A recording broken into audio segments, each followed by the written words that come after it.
Hi, everyone. Welcome to another episode of the Path to the Pros podcast.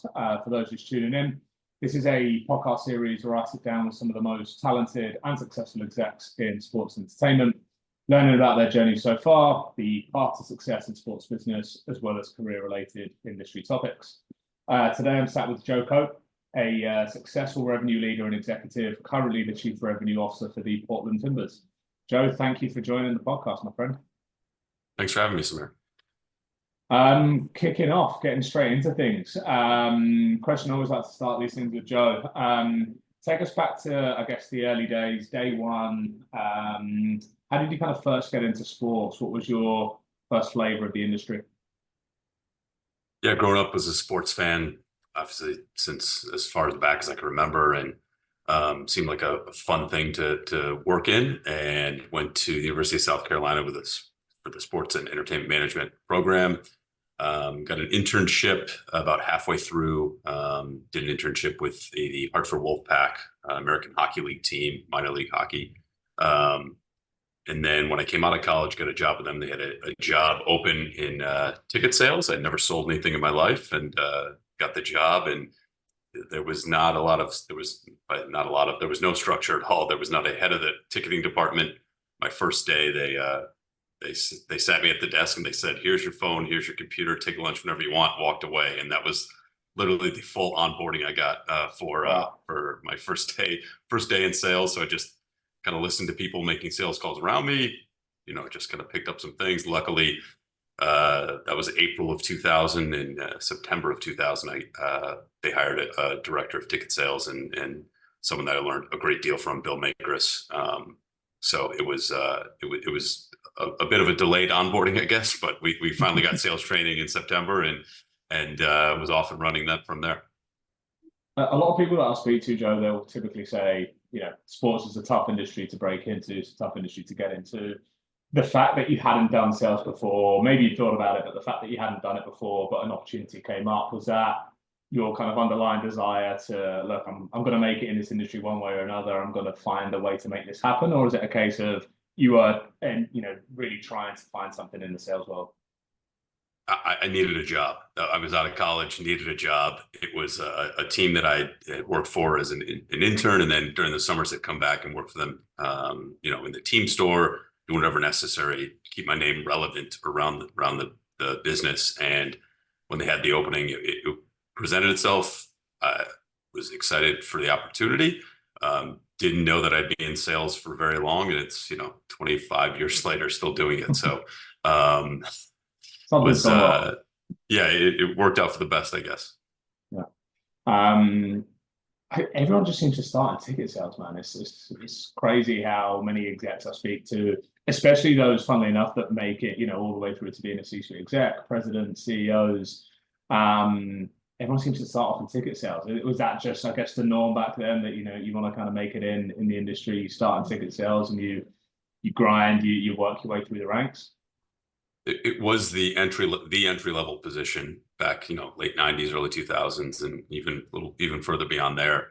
And so they were just hiring young people coming out of college. We can hire them, pay them very little, and just work them crazy hours, and bit of a trial by fire. And it's not an easy thing, making 100 phone calls back in my day. It was all phone. No, we weren't emailing or text messaging anybody too much, but making 100 phone calls a day, and maybe you're getting 10 yeses would be a great day. And learning that persistence, I think, and if you are able to stick through it and refine your craft and get better at sales every day, it's going to make you a better professional in the long run. Yeah, no doubt.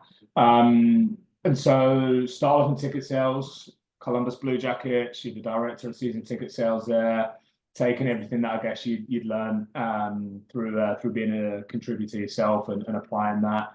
How was that kind of first taste of, I guess, leadership within the industry? Because, it's one thing being able to sell, it's another thing being able to lead, right? Yeah, so I went there. Bill Makris went there as he was director of ticket sales, and they wanted to start an inside sales department, and so he hired me as inside sales manager first. So I did that for about a year and a half. And then there was some shakeup. Bill went to the Florida Marlins, and they decided to hire a director of group sales and a director of season ticket sales and service.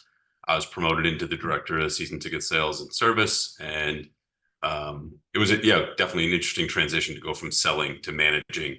I was not a very good manager when I first started. I very much realize that now, and it was a lot of just trial and error and trying to find my way and figure out ways to be better every day. And I think I improved along the way. Came here in 2007 and have been here with this organization since 2007. And it's I can trace back the moments of that was not a good I did a poor job there. I got to do better, and it was a conscious thing for me. Every day, how do I get better in managing? And I think I've improved. I definitely have improved a great deal since those early days.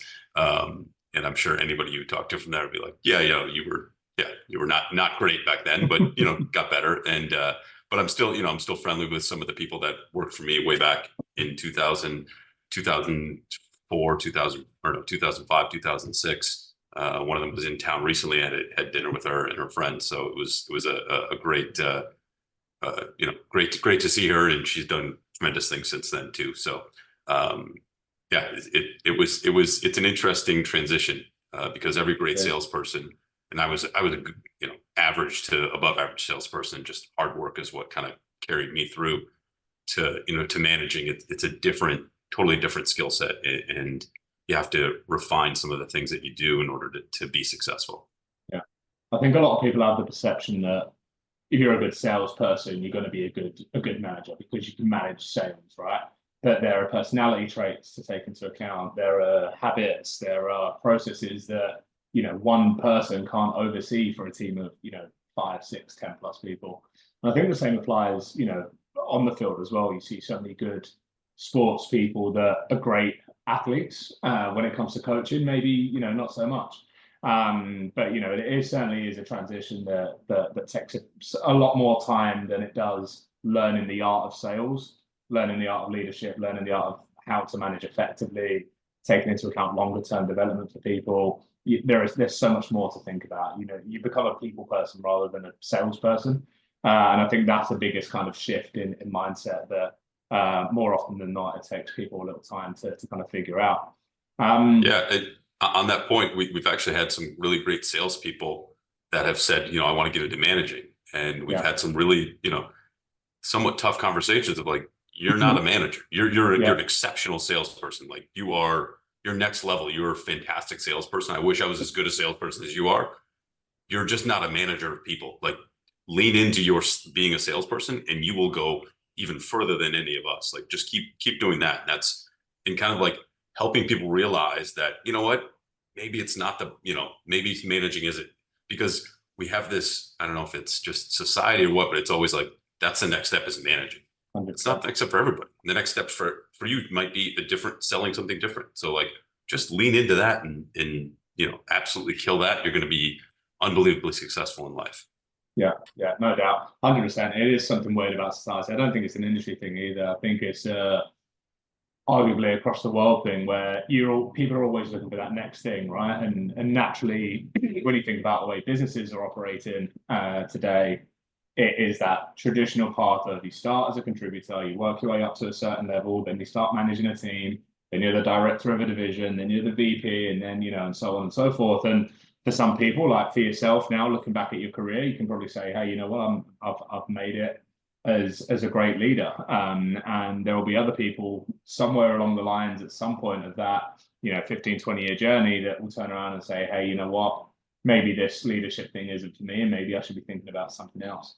But there's one thing I really want to kind of dive into here, Joe, because I think it's a good opportunity to kind of segue into it. You left the Blue Jackets around late 2007.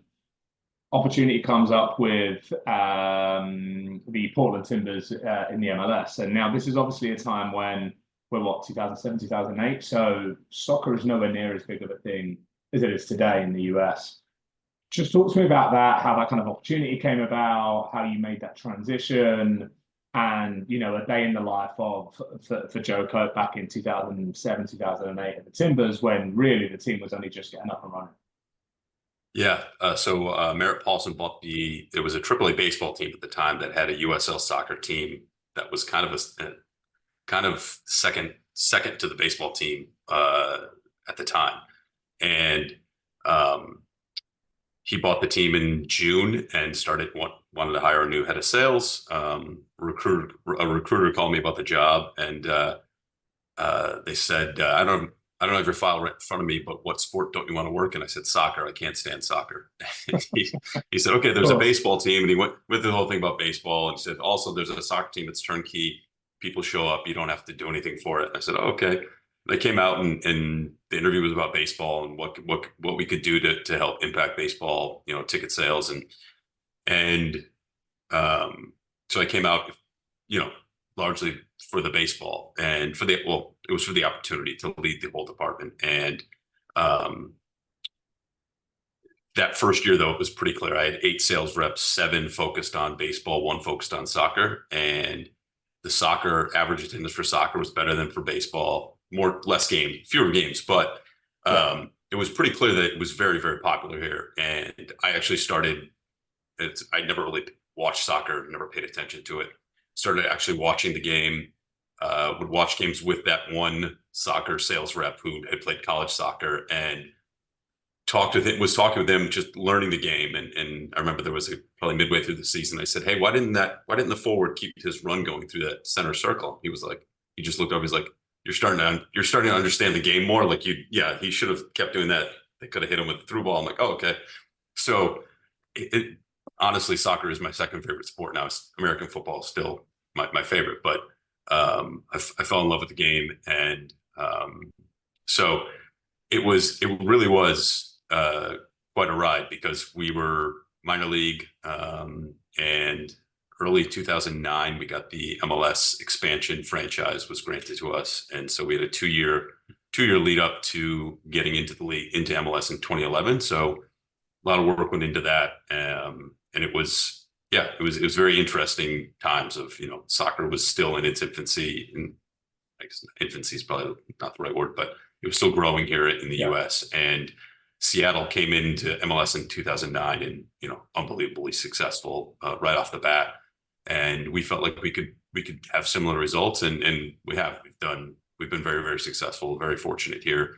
A lot of great people we've had working here over the years that have contributed to us being really successful, and it's been a fun time. It wasn't, you know, there's some revisionist history that it was just easy right from the outset for us, and it definitely wasn't. There were some rough times in late 2010 where the initial surge of season tickets ended, and there was a good 3-4 month period where we were scrapping. It was not, you know, we were at about 7,000 season tickets sold in October, November of that year. And it was a slog to get to where we finally wound up.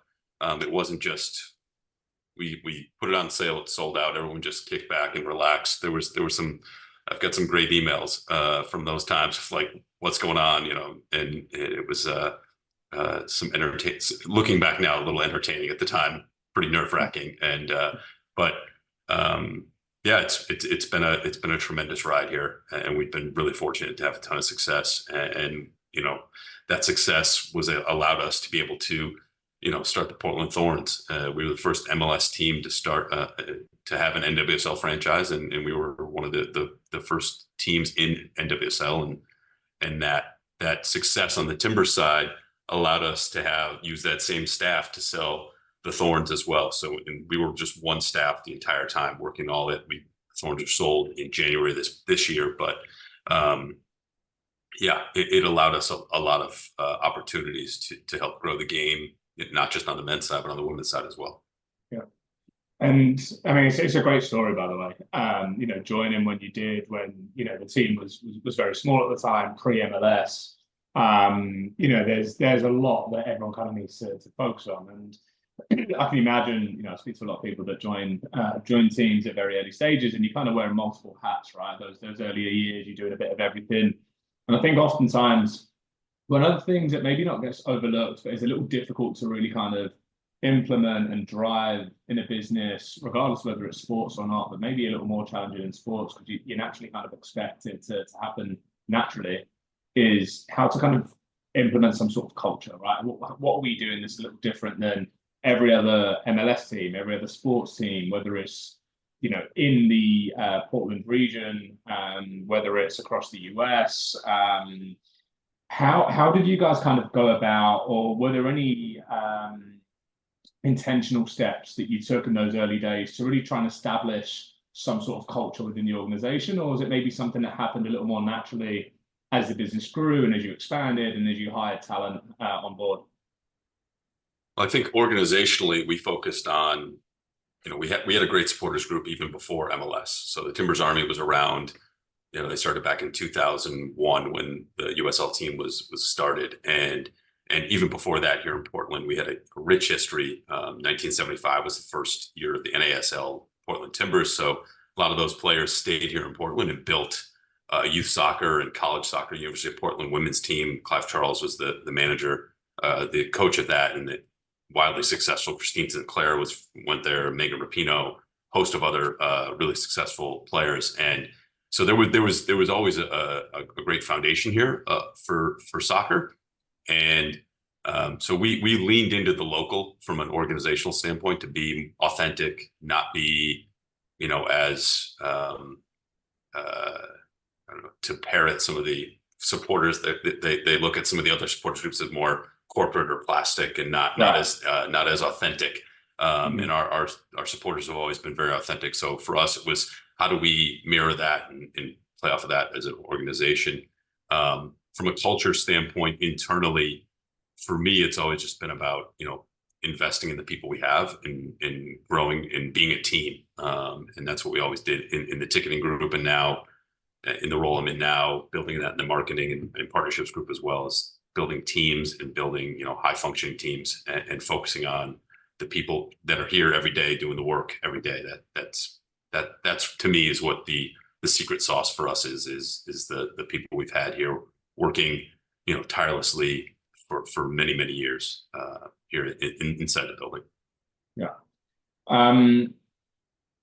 Were there any kind of, I guess, specific strategies that maybe you kind of thought of or looked at, or maybe initiatives that have kind of been implemented? Because it sounds like there's been, you guys over the years, whether you look at it from an individual season perspective, but, building up to, let's at least talk about 2015 and winning the championship then, that kind of thought process and build up to get to that stage, that wouldn't have just happened from a team playing well, right? There's a lot more that goes into running a sports organization outside of just a team playing well. So I guess maybe not just in that season, but at least in the build up to that season, was there a situation there where you guys thought, hey, look, I think we've got a real good angle here that we can build on. We've got a great team. We've got a great, operational business.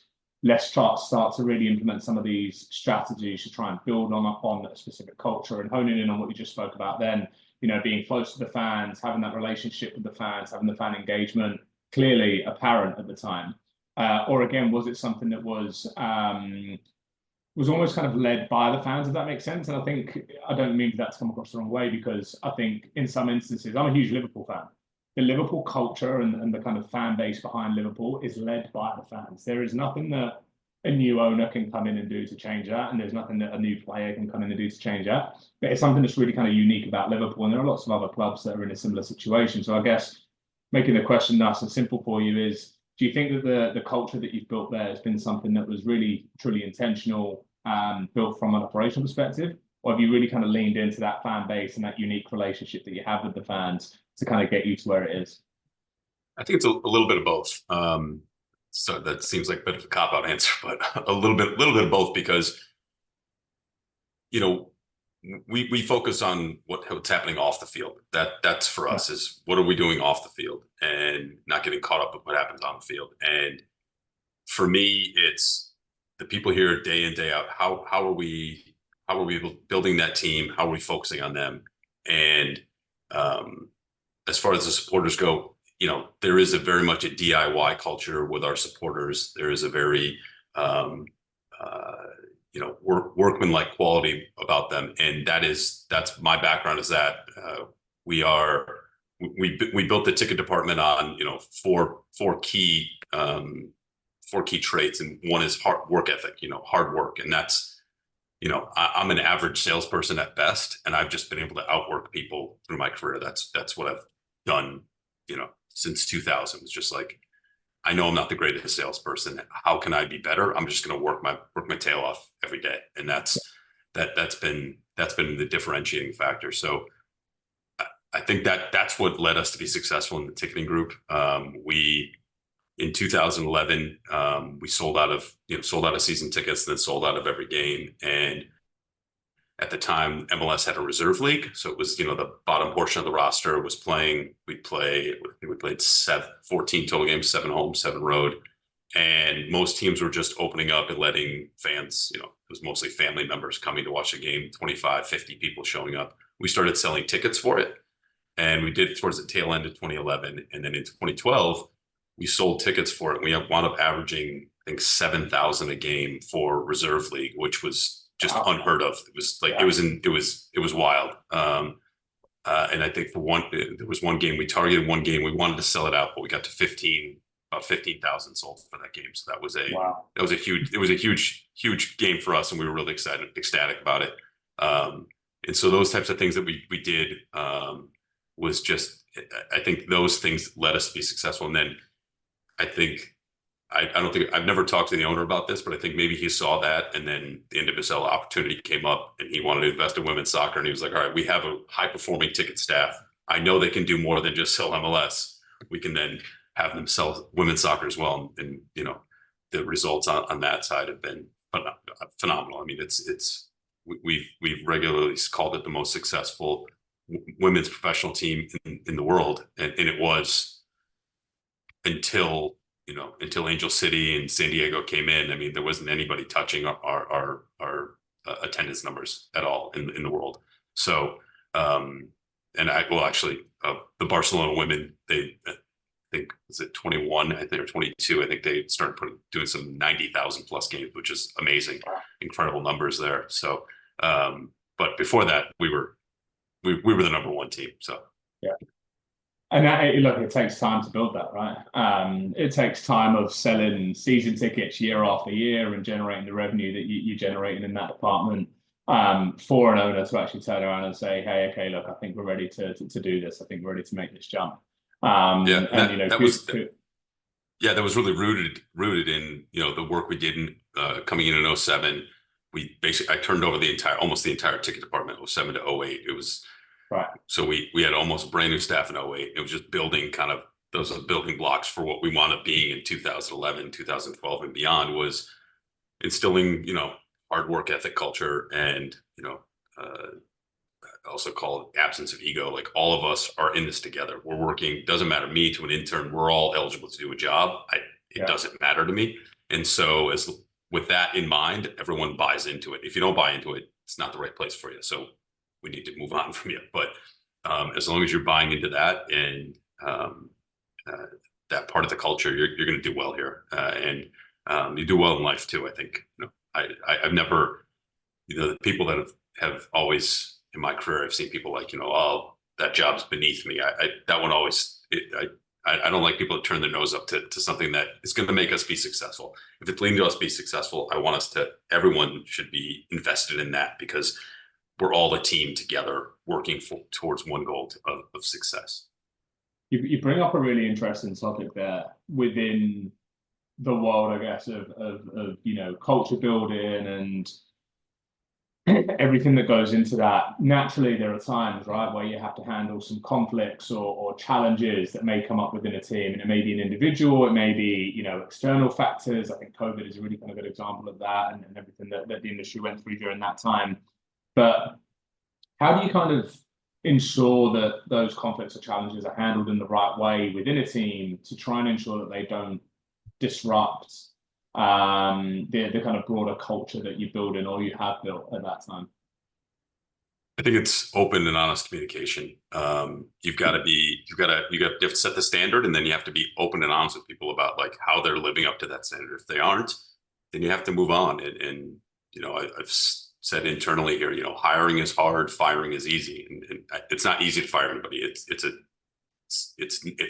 gut wrenching thing for everyone involved, especially the person who's being let go. But you know everything. When you're interviewing somebody, you get what, 8 to 12 hours, maybe at the max of time of actually interacting with somebody. Once you have them in, you're getting 40 hours a week. You know who they are at that point. Right. So like you should know exactly what they are and if they're going to fit or not fit. And if it's not a fit, it's better for everyone involved, because if you keep on a low producing performer, it's gonna sap the energy of everybody else in the department as well. Everyone's gonna see that and go, well, like, if that's acceptable, then great, I can do the same thing. Yeah. And that's never a thing that I want to have happen.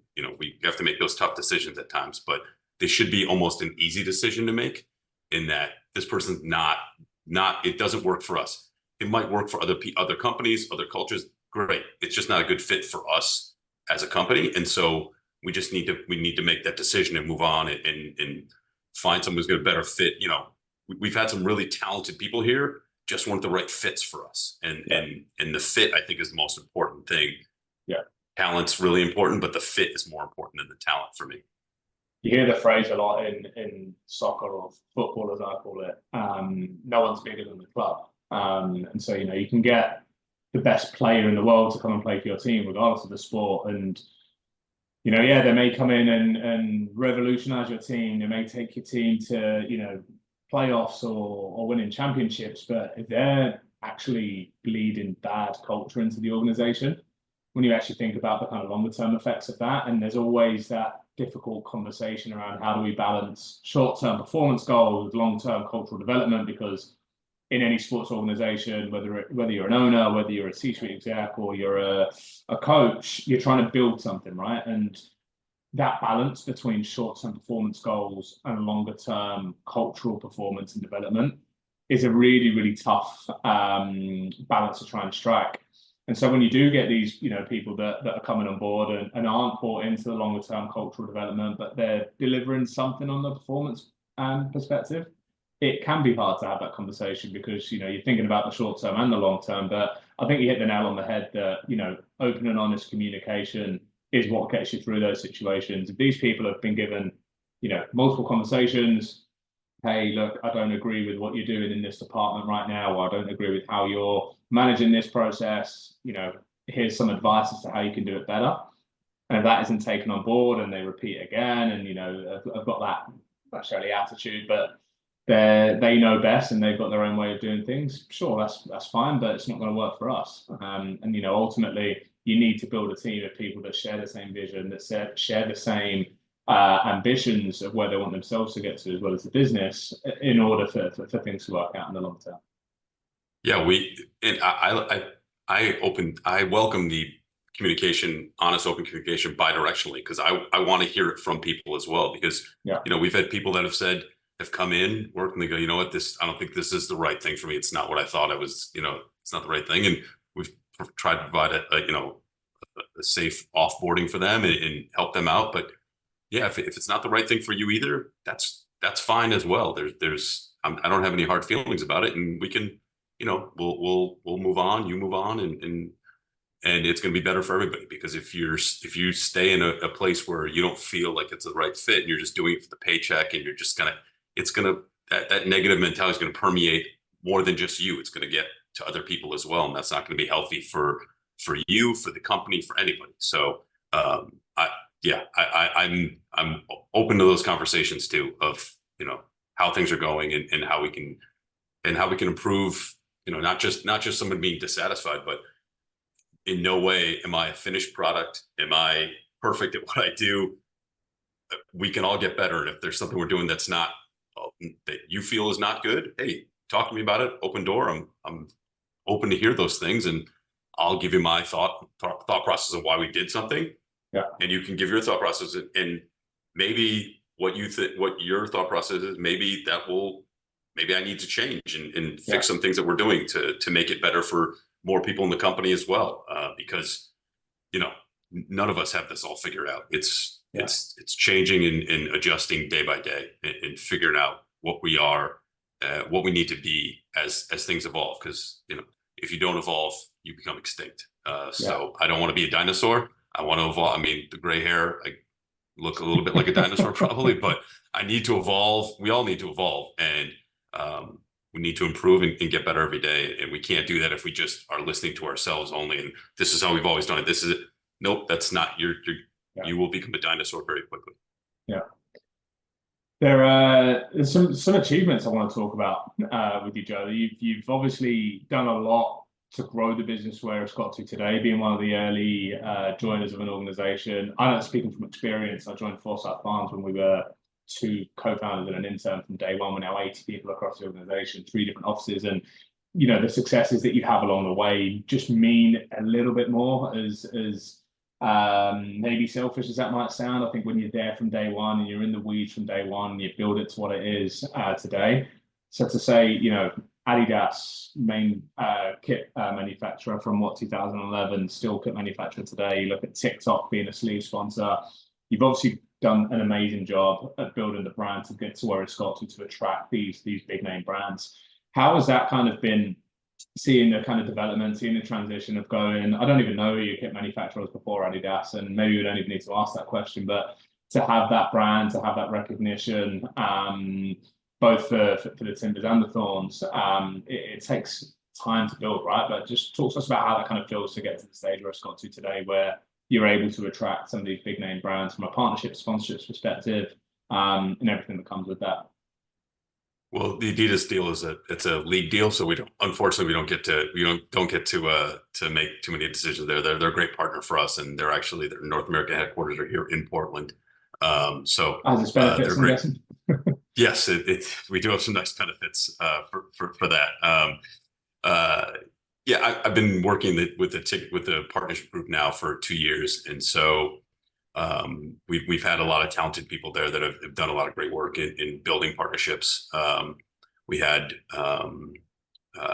Alaska Airlines as our kit partner for 13 years, it was the second longest MLS kit partnership behind Herbalife with LA Galaxy. So a lot of great people here that had worked really, really hard for a long time at building those relationships, starting the relationship, building it, and keeping it going for a long time. And we've been very fortunate to have a lot of talented people here that have done some great things for us. And looking back over the years, any kind of question I always like to ask people, first kind of real pinch me moment, the first time where you actually took a second to stop what you're doing, looked around and just thought, hey, you know what, this is pretty cool. Whether it being I'm the chief revenue officer of an MLS club, whether it being, I've just sold, made the best sale that I've made in my career. Just talk to us about what that moment was like for you and your kind of thought process there. I've had 2 of them, I think. One was 2009. We had the AAA baseball all-star game here, and we did 16,000 people. So it was a sellout for that configuration of the stadium. Wildly successful. I think it was the 3rd highest attendance in AAA baseball all-star history at that point. And it was a lot of work went into those 3 days. We had a fan fest, a home run derby, and the game, and it was ton of work by a lot of people, and it was really satisfying. It's that thing over my shoulder there is that's a framed thing we gave to everybody in the ticket department for the sellout.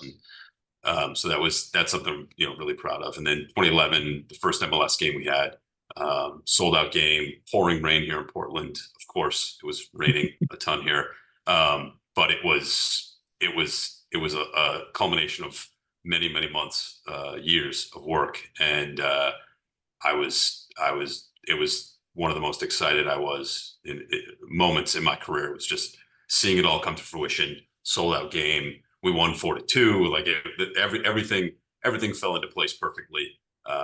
It was probably generally more reserved usually, but I was really excited, and I think that the president of the supporters group at the time, I saw him and I gave him a big hug when I saw him, and he was like, I've never seen Joe that excited before. That was definitely a departure. So it was quite a moment, and one that I'll cherish forever. Of years of hard work going into that opening, and yeah, I remember it.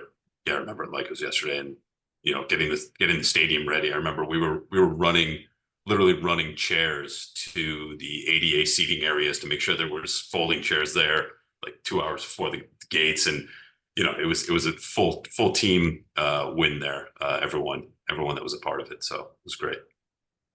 It's always interesting to hear the different stories, I guess, that people have over the years. Because it's sometimes I think it's a little hard to actually just take a step back, isn't it? As humans, we adapt, we get used to our lifestyle, we get used to what we do. So sometimes it's pretty nice to just take a bit of a step back and say, hey, you know what, this is pretty crazy. We've sold out our first MLS game of the season. It's pouring the rain. Everyone's running around like headless chickens, trying to make everything work for everyone. And at the end of the day, I'm sure you all probably cheers to a couple of beers and celebrate it together. It was probably more than a couple beers after that one, but yeah, it was headless chickens. It did feel like that at some points, and but it was a very, very very cherished memory for us. And you make a good point about there are times, I definitely have at times taken some things for granted about how we've been incredibly successful. So it has seemed like just part of it at some points, and to step back though and think about it has been, at some moments has been nice in realizing what we've done and highlighting the contributions from everybody in the organization it's a very fun thing. And I really enjoy when we're able to call that out and highlight the successes we've had over the years. Great. Last question for you, Joe. Any advice that you've got to other people out there right now that are working on building a kind of winning culture, a team culture within their organizations, but for whatever reason they're just finding it challenging? The one or two kind of pieces of advice that you'd leave for them at this stage? Yeah, it's a cliche, but hard work. I think hard work trumps all. It's very easy to slack off and not do it. And so if you are doing that, other people will notice. We're all I feel like I'm interviewing every day for the job I have and the job I want in the future, because someone's watching at all times. Someone's always watching what you're doing. And so if you're working hard, it's going to be noticed. Maybe not today, maybe not tomorrow. It might be like 6 months from now, but it will be noticed. And so really putting that effort in is key. And in building a culture, the thing that I've found successful is, I mentioned earlier, absence of ego. Anybody's eligible to do any job, and it gets people to buy in.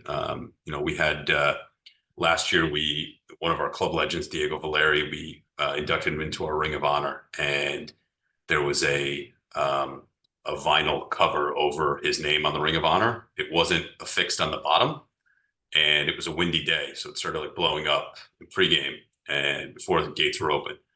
And I showed our CEO, I'm like, we should probably just take that off because it's going to blow off. She's like, no, I want there to be an unveiling.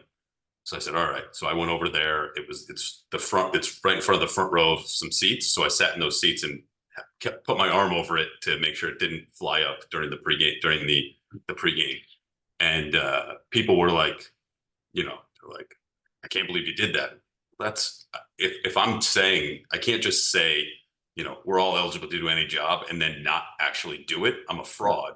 And I'm a hypocrite, and I don't like either of those things. So I was like, I'll do it. I don't care. And I wasn't doing it. I'm not talking about this to pat myself on the back, just to show that I believe it and I do it. And, people were like texting me during it. I'm like, oh, is there something going on? They're like, I can't believe it. Like, I thought there was a problem in the stadium or something. So, but just holding it down, and someone's like, I'll get someone else to do it. I'm like, no, have that person do the job they're supposed to do right now. I can do this. It's fine. Don't worry about it. And I think if you do that and show that to people,